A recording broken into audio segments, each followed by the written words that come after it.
ಸಖತ್ ಖಾರ ಬಣ್ಣ ಮತ್ತು ರುಚಿ ಆಚಿ ಚಿಲ್ಲಿ ಪೌಡರ್. ಮತ್ತಷ್ಟು ಕಾವೇರಲಿದೆ ಬೆಳಗಾವಿ ಅಧಿವೇಶನ. ಇಂದು ಉಭಯ ಸದನಗಳಲ್ಲಿ ಉತ್ತರದ ಬಗ್ಗೆ ಚರ್ಚೆ ನಡೆಯುತ್ತೆ. ಸರ್ಕಾರದ ವಿರುದ್ಧ ಮುಗಿಬೀಳಲು ವಿಪಕ್ಷ ತಂತ್ರವನ್ನೇ ರೂಪಿಸಿದೆ. ಮೇಲ್ಮನೆಯಲ್ಲಿ ಇಡೀ ದಿನ ಉತ್ತರ ಕರ್ನಾಟಕದ ಬಗ್ಗೆ ಚರ್ಚೆ ಆಗುತ್ತೆ. ಇವತ್ತು ಬೆಳಗಾವಿ ಅಧಿವೇಶನ ಮತ್ತಷ್ಟು ಕಾವೇರಲಿದೆ. ಇವತ್ತು ಉಭಯ ಸದನಗಳಲ್ಲಿ ಉತ್ತರ ಕರ್ನಾಟಕದ ಬಗ್ಗೆ ಚರ್ಚೆ ನಡೆಯುತ್ತೆ. ಸರ್ಕಾರದ ವಿರುದ್ಧ ಮುಗಿಬೀಳೋದಕ್ಕೆ ವಿಪಕ್ಷ ತಂತ್ರವನ್ನೇ ರೂಪಿಸಿದೆ. ಮೇಲ್ಮನೆಯಲ್ಲಿ ಇಡೀ ದಿನ ಉತ್ತರ ಕರ್ನಾಟಕದ ಬಗ್ಗೆ ಇವತ್ತು ಚರ್ಚೆ ಆಗುತ್ತೆ. ಇನ್ನು ಮೊನ್ನೆಯಿಂದ ಈ ಒಂದು ಸದನ ಆರಂಭವಾಗಿದೆ.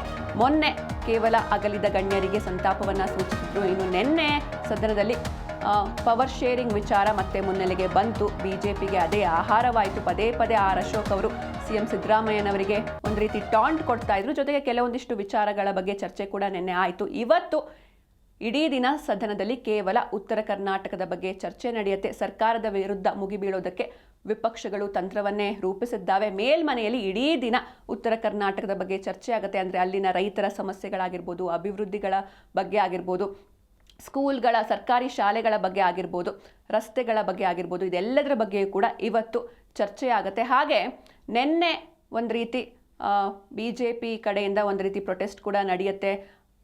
ರೈತಾಸ್ತ್ರವನ್ನು ಪ್ರಯೋಗ ಮಾಡ್ತಾರೆ. ಸುವರ್ಣಸೌಧಕ್ಕೆ ಮುತ್ತಿಗೆ ಹಾಕೋದಕ್ಕೆ ಯತ್ನಿಸ್ತಾರೆ. ಆದರೆ ಅವರ ಪ್ಲ್ಯಾನ್ ವಿಫಲವಾಗುತ್ತೆ.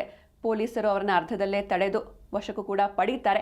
ಇವತ್ತು ಯಾವ ರೀತಿ ಸದನದಲ್ಲಿ ನಡೆಯುತ್ತೆ ಈ ಚರ್ಚೆ, ಅಥವಾ ಉತ್ತರ ಕರ್ನಾಟಕದ ಬಗ್ಗೆ ಯಾವೆಲ್ಲ ವಿಷಯಗಳನ್ನ ಪ್ರಸ್ತಾಪನೆ ಆಗುತ್ತೆ, ಇದೆಲ್ಲವನ್ನ ಕೂಡ ಕಾದು ನೋಡಬೇಕಿದೆ. ಇವತ್ತು ಉಭಯ ಸದನಗಳಲ್ಲಿ ಉತ್ತರದ ಬಗ್ಗೆ ಚರ್ಚೆ ನಡೆಯುತ್ತೆ. ಇನ್ನು ಸರ್ಕಾರದ ವಿರುದ್ಧ ಮುಗಿಬೀಳೋದಕ್ಕೆ ವಿಪಕ್ಷ ತಂತ್ರವನ್ನೇ ಮಾಡಿದೆ. ಮೇಲ್ಮನೆಯಲ್ಲಿ ಇಡೀ ದಿನ ಉತ್ತರ ಕರ್ನಾಟಕದ ಬಗ್ಗೆ ಚರ್ಚೆ ಆಗುತ್ತೆ.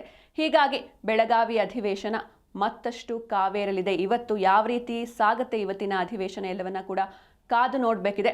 ಸಾಕಷ್ಟು ಪಾಯಿಂಟ್ಸ್ಗಳನ್ನು ಇಟ್ಕೊಂಡು ಸರ್ಕಾರದ ವಿರುದ್ಧ ಹರಿಹಾಯೋದಕ್ಕೆ ವಿಪಕ್ಷ BJP ಕಾದು ಕುಳಿತಿದೆ. ಅದಕ್ಕೆ ಹೇಗೆ ಕಾಂಗ್ರೆಸ್ ನಾಯಕರು ಅಥವಾ ಶಾಸಕರು ಕೌಂಟರ್ ಕೊಡ್ತಾರೆ ಅಂತ ಕಾದು ನೋಡಬೇಕು. ನಿನ್ನೆಯ CLP ಸಭೆಯಲ್ಲೂ ಕೂಡ CM ಸೂಚನೆಯನ್ನು ನೀಡಿದ್ದಾರೆ. ಅಂದರೆ ಈ ಮೆಕ್ಕೆಜೋಳ ವಿಚಾರ ಆಗಿರ್ಬೋದು ಅಥವಾ ಕಬ್ಬಿನ ವಿಚಾರವಾಗಿರಬಹುದು, ಈ ವಿಚಾರವನ್ನು ವಿಪಕ್ಷಗಳು ಎತ್ತಿದಾಗ ನೀವು ಕೂಡ ಅದಕ್ಕೆ ದಾಖಲೆ ಸಮೇತ ಕೌಂಟರ್ ಕೊಡಬೇಕು ಅಂತ CLP ಸಭೆಯಲ್ಲಿ CM ಶಾಸಕರಿಗೆ ಒಂದು ಸೂಚನೆಯನ್ನು ನೀಡಿದ್ದಾರೆ. ಹೀಗಾಗಿ ಇವತ್ತು ಹೇಗೆ ಸಾಗುತ್ತೆ ಸದನ ಕಾದು ನೋಡಬೇಕಿದೆ.